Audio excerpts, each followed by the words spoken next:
ঈদের আগে বাড়ি ফেরা। আসসালামু আলাইকুম, this is Sneha, welcome to my video. আমি যখন এই ভিডিওটা রেকর্ড করছি তখন অলমোস্ট 25 রোজা এবং আমি বাসায় যাব।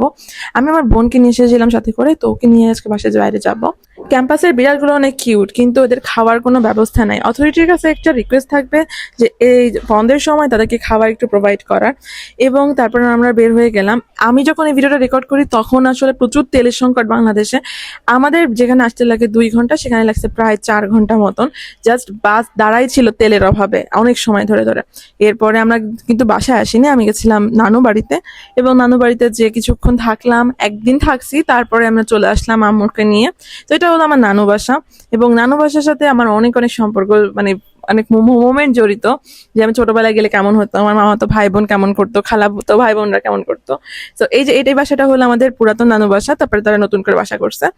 সো এই যে গোপালগঞ্জ থেকে দিয়ে যশোর গেলাম, যশোর থেকে এখন আসতেছি নড়াইলে, এভাবে চলছে জীবন। আল্লাহ হাফেজ।